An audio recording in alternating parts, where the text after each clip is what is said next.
Hello friends, good morning. देखिए, हम लोग इस क्वेश्चन से शुरू करने जा रहे हैं इस वीडियो को। कर आर two long straight parallel wires are placed at a separation 2D as shown in the figure. Find electric field at point P if linear charge density of each wire is lambda. तो ठीक है, इसका linear charge density lambda है, इसका भी linear charge density lambda है। इसको जो है वायर 1 बोल देते हैं और इसको वायर 2 बोल देते हैं। हमको इस P पॉइंट पे इलेक्ट्रिक फील्ड निकालना है। तो ये लॉन्ग वायर है और ये पॉइंट एक एंड के सामने है। तो हम लोग को फॉर्मूला याद है, क्या होता है फॉर्मूला? तो फॉर वायर 1 के कारण अगर E1 लिखें तो 1/4 pi epsilon naught lambda by D है ना। और इलेक्ट्रिक फील्ड जो है इस वायर के कारण x डायरेक्शन में होगा और निगेटिव y में होगा। ठीक है, इसको निगेटिव y बोलेंगे, इसको पॉजिटिव y। तो x में पॉजिटिव x में होगा, निगेटिव y में होगा। तो पॉजिटिव x को I कैप, नीचे माइनस j कैप। तो 1/4 pi epsilon naught lambda by D I cap और plus 1/4 pi epsilon naught lambda by D minus j cap. तो ये आया इलेक्ट्रिक फील्ड इस वायर के कारण। अब अगर इस वायर के कारण निकालें तो 4 वायर 2, तो इसके कारण इलेक्ट्रिक फील्ड इस P पॉइंट पे क्या होगा? तो इसके कारण x डायरेक्शन का कंपोनेंट निगेटिव होगा और y डायरेक्शन का भी निगेटिव होगा। तो ठीक है, हम लोग जो हैं वायर 2 के कारण इलेक्ट्रिक फील्ड लिखते हैं E2। तो 1/4 pi epsilon naught lambda by D और minus I cap plus 1/4 pi epsilon naught lambda by D minus j cap. अब क्या होगा? तो नेट इलेक्ट्रिक फील्ड लिखा जाए। Net electric field at point P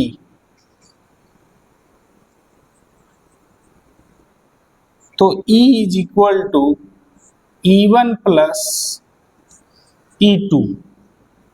दोनों इलेक्ट्रिक फील्ड को जोड़ा जाए, IJ में लिखा हुआ है। तो देखो, ये वाला टर्म प्लस I है और ये वाला टर्म माइनस I है। मतलब एक पॉजिटिव x में है तो दूसरा निगेटिव x में है। तो ये तो कैंसल आउट हो जाएगा, दोनों जोड़ेंगे तो। और ये दोनों जोड़ेंगे तो कितना हो जाएगा? तो 2 into 1/4 pi epsilon naught lambda by D minus I cap. तो इसको लिख सकते हैं lambda by 2 pi epsilon not D minus j cap, minus j cap. ठीक है, तो उम्मीद है समझ गया होंगे। हमारा जो नेट इलेक्ट्रिक फील्ड आया है वो कितना आया है? तो lambda by 2 pi epsilon not D minus j cap. तो इसको नोट करिए, फिर आगे पढ़ते हैं। तो देखिए दोस्तों, नेक्स्ट क्वेश्चन है, करा a long wire is converted into U shape as shown in the figure. If lower part is semi circular then find electric field at given point P। इसी पॉइंट P पे electric field निकालना है। तो देखो, ये long wire है, तो long wire है और नीचे वाला पार्ट सेमी सर्कुलर है और इस सेमी सर्कल का रेडियस कितना है? तो D। और इस वायर से सेपरेशन कितना है? तो D।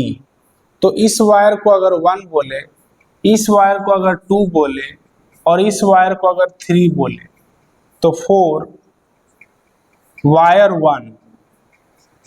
तो इलेक्ट्रिक फील्ड E1 लिखेंगे तो 1/4 पाई एप्सिलॉन नॉट, जाहिर है लॉन्ग वायर है, उसके एक एंड के सामने पॉइंट है तो अभी अभी लिखे थे लैम्डा बाई डी, और इसका आई कैप होगा अब plus 1/4 epsilon naught lambda by D minus J cap.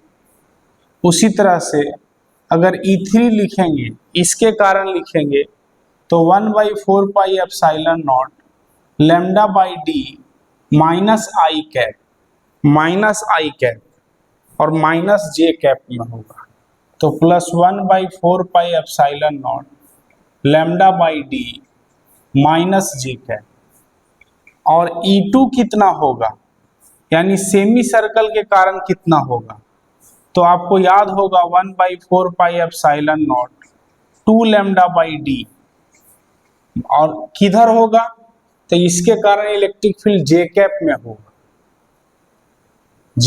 होगा, तो नेट इलेक्ट्रिक फील्ड किधर होगा, तो नेट इलेक्ट्रिक फील्ड कितना होगा और किधर होगा, तो ई नेट, तो E1 plus E2 plus E3, देखो सब जब आई जे में लिखा हुआ है तो सबको ऐड कर दो, तो ये वाला टर्म तो जीरो हो जाएगा, एक प्लस आई में है एक माइनस आई में है, और ये मिला करके कितना होगा, तो 1/4 epsilon not 2 lambda by D minus J cap, और ये देखो 1/4 epsilon not 2 lambda by D plus J cap, तो ये भी टर्म जीरो हो जाएगा, मतलब ये इससे कटेगा और ये दोनों जो है वो इससे कटेगा, यानी नेट इलेक्ट्रिक फील्ड जो होगा वो कितना हो जाएगा, तो जीरो हो जाएगा।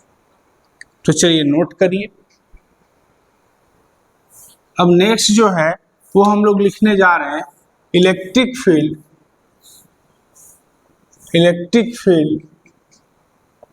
Due to a uniformly charged circular ring at its axial position।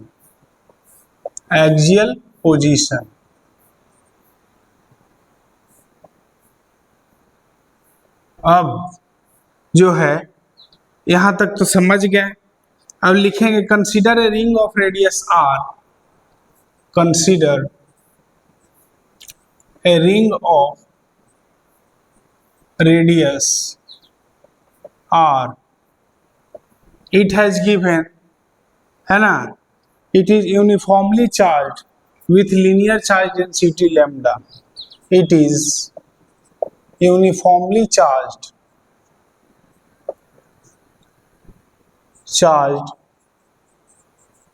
with linear charge density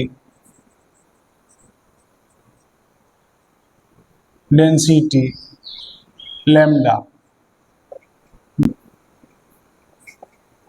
We have to find electric field at a distance x,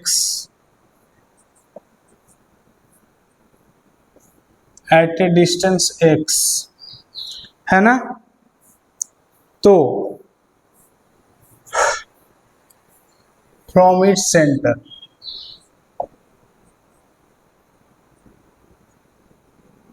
देखिए अब जो है हम लोग इलेक्ट्रिक फील्ड निकालेंगे, तो रिंग ऐसा ही है, रिंग जो है वो कुछ ऐसा है, और इस रिंग का जो रेडियस है वो r है, इस रिंग का रेडियस r है, और सेंटर से x डिस्टेंस इधर, सेंटर से x डिस्टेंस जो है वो इधर हमसे पूछा गया है इलेक्ट्रिक फील्ड क्या होगा। समझना, ये रिंग समझो ऐसे है और सेंटर से x डिस्टेंस पे इलेक्ट्रिक फील्ड पूछा गया है, और ये रिंग जो है वो यूनिफॉर्मली चार्ज्ड है,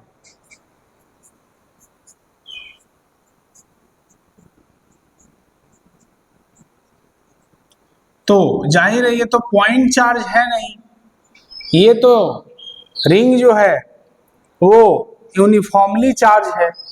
तो यहाँ पे अगर इलेक्ट्रिक फील्ड निकालना है तो पहले सोचते हैं कि इलेक्ट्रिक फील्ड होगा किधर।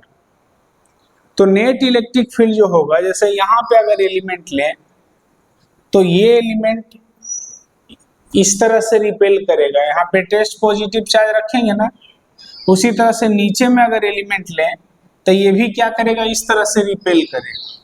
तो नेट इलेक्ट्रिक फील्ड किधर हो जाएगा, तो इस डायरेक्शन में होगा। नेट इलेक्ट्रिक फील्ड जो है वो इस डायरेक्शन में होगा। तो हम लोग बोल सकते हैं कि जो नेट इलेक्ट्रिक फील्ड होगा वो इस एक्सियल लाइन पे ही होगा, एक्सियल डायरेक्शन में ही होगा।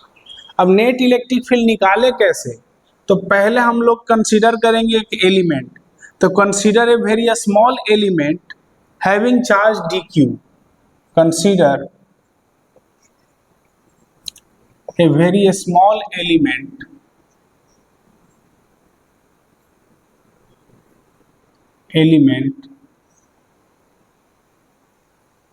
having charges dq।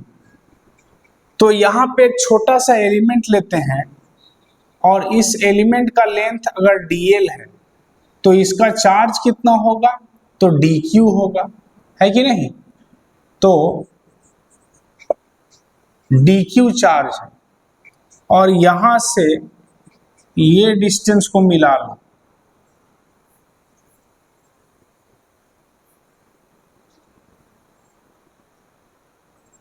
देखना जरा,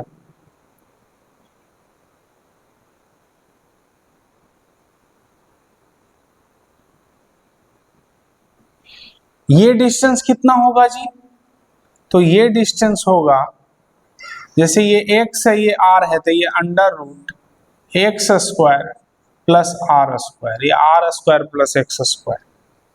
तो इसके कारण इलेक्ट्रिक फील्ड यहाँ पे किधर होगा, तो यहाँ पे इलेक्ट्रिक फील्ड इधर होगा, यहाँ पे इलेक्ट्रिक फील्ड इधर होगा DE। और इस ये एंगल अगर थीटा है तो D का कंपोनेंट x डायरेक्शन में क्या होगा, तो ये भी एंगल थीटा, तो dx होगा d cos थीटा। अब आप बोलिएगा सर y डायरेक्शन में कोई इलेक्ट्रिक फील्ड नहीं होगा, तो अभी बोले थे कि यहाँ पे एलिमेंट ले और यहाँ पे एलिमेंट ले, तो इन दोनों का इलेक्ट्रिक फील्ड जो है वो इसका इधर है और इसका इधर है, तो इन दोनों का नेट इलेक्ट्रिक फील्ड इधर होगा। y डायरेक्शन में इलेक्ट्रिक फील्ड तो कैंसल आउट हो जाएगा, तो नेट इलेक्ट्रिक फील्ड किधर होगा, x डायरेक्शन में होगा। तो electric field due to this element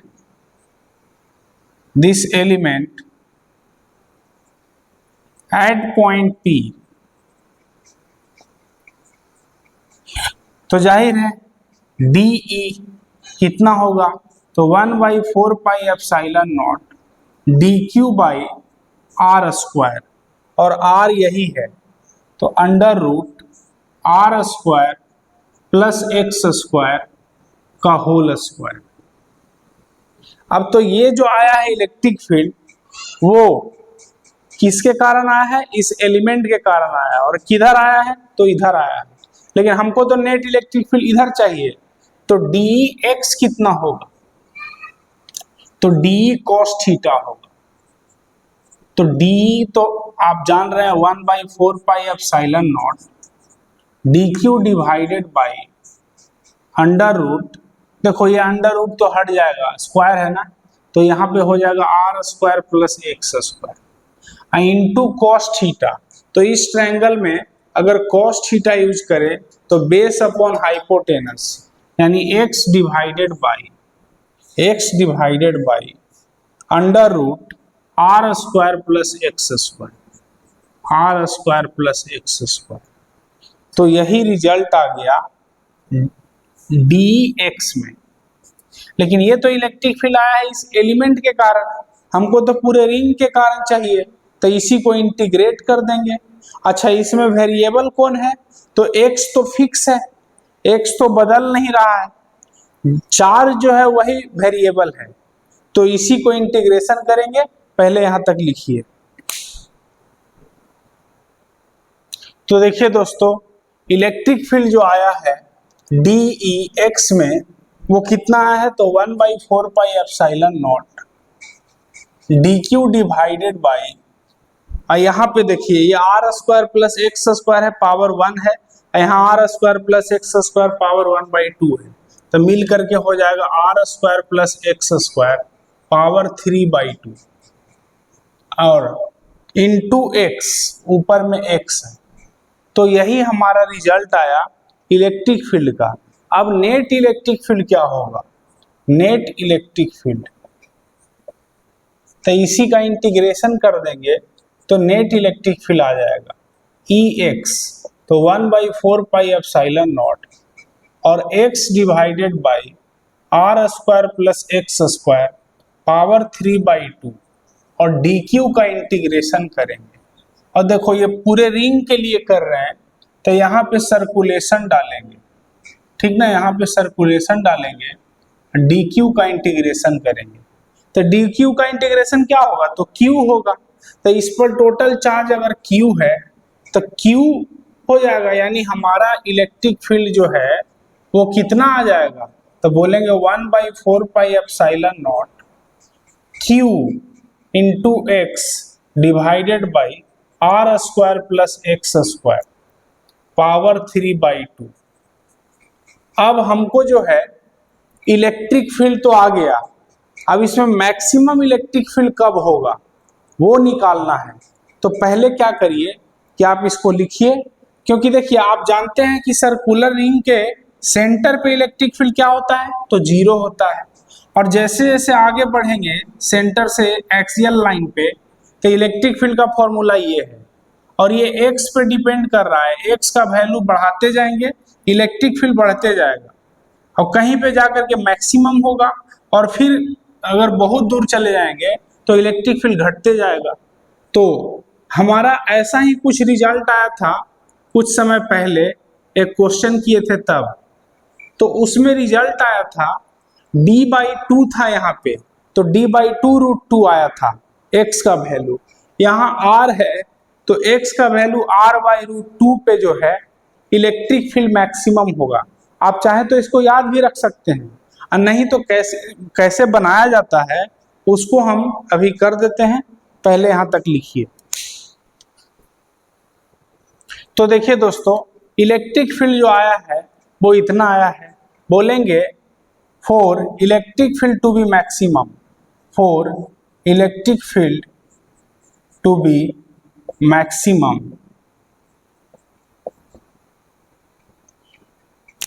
d/dx should be equal to 0, और d/dx अगर निकाले तो d e के जगह पे है 1/4πε0, तो ऐसा करो ना, जो कांस्टेंट टर्म है उसको बाहर कर लो, तो 1/4πε0 ये कांस्टेंट है, q भी कांस्टेंट है, और डिफरेंशिएशन करना है x/r² प्लस x² पावर 3/2, इसी का डिफरेंशिएशन x के रिस्पेक्ट में करना है। तो कैसे होगा, इसको k बोल देते हैं, तो kq ये तो बाहर रहेगा, और डिफरेंशिएशन अगर करें इसका तो x का डिफरेंशिएशन तो 1 हो जाएगा, into r² plus x² power 3/2 minus x जैसे है वैसे लिखो, अब फिर इसका डिफरेंशिएशन करो, तो r जो पावर है उसको आगे लाइए, तो 3/2 r² प्लस x², जो पावर है उसमें से एक घटाइए तो 1/2, और जो अंदर में है उसका डिफरेंशिएशन करेंगे तो r² का डिफरेंशिएशन तो 0 हो जाएगा, और प्लस x² का डिफरेंशिएशन 2x हो जाएगा। देखो तो 2 से तो 2 कट जाएगा, तो नीचे में जो है वो कितना होगा, तो जो डिनोमिनेटर है उसका स्क्वायर करो, तो r² प्लस x², इसका स्क्वायर करेंगे तो पावर 3 बच जाएगा, और इसका डिफरेंशिएशन क्या होना चाहिए, 0 होना चाहिए। तो देखो kq उधर जाके 0, ये भी टर्म उधर जाके 0, तो यहाँ बचा क्या, तो r square plus x square power 3/2 minus, देखो यहाँ पे 3x और यहाँ x, तो 3x स्क्वायर और यहाँ क्या बचा, तो r square plus x square power 1/2 is equal to 0। तो r square plus x square power 3/2 is equal to 3x square r square plus x square power 1/2 is equal to 0। तो इसके इस तरफ लेके चली गए।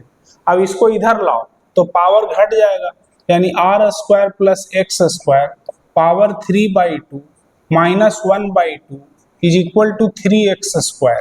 तो ये हो जाएगा r square plus x square, देखो ये 1 हो जाएगा, is equal to 3x square. देखिए x इधर जाएगा तो r square is equal to 2x square, तो x square is equal to r square by 2, यानी x हो जाएगा r/√2। तो यही बात हम बोल रहे थे कि x का वैल्यू r/√2 होगा। अब रही बात कि इलेक्ट्रिक फील्ड वर्सेस x का ग्राफ कैसा होगा। तो ग्राफ कैसा होगा, तो देखिए ग्राफ जो है वो यहाँ पे तो बनाना मुश्किल है, ऐसा करते हैं इसको थोड़ा मिटा देते हैं फिर बनाते हैं। तो देखिए दोस्तों, ग्राफ जो है इलेक्ट्रिक फील्ड वर्सेस x का ग्राफ कैसा होगा। तो ग्राफ जब सेंटर पे रहेंगे तो 0 इलेक्ट्रिक फील्ड का वैल्यू, और जैसे जैसे हम लोग आगे बढ़ेंगे इलेक्ट्रिक फील्ड बढ़ेगा। ये इलेक्ट्रिक फील्ड वर्सेस x का ग्राफ है। तो रिंग के इस तरफ इलेक्ट्रिक फील्ड वर्सेस x का ग्राफ ऐसा होगा, और रिंग के अगर इस तरफ आएंगे यानी निगेटिव डायरेक्शन में, तो ग्राफ जो है वो कैसा होगा, तो ग्राफ कुछ ऐसा होगा। समझिएगा, ग्राफ जो है वो कुछ ऐसा होगा। तो जाहिर है, उम्मीद है समझ गए होंगे ग्राफ पॉजिटिव x में कैसा होगा और निगेटिव x में कैसा होगा। तो यहाँ पे बोलेंगे क्या कि x is equal to -r/2 पे, ये देखो यहाँ पे एक्स स्क्वायर था ना, तो यहाँ पे बोल सकते थे प्लस माइनस r/√2। तो यहाँ पे x का वैल्यू -r/√2 पे इलेक्ट्रिक फील्ड मैक्सिमम होगा। और पॉजिटिव x में अगर देखेंगे तो x का वैल्यू जब r/√2 होगा तो इलेक्ट्रिक फील्ड मैक्सिमम होगा। तो सिंपल तो है। अब चलिए यहाँ तक समझ गए हैं तो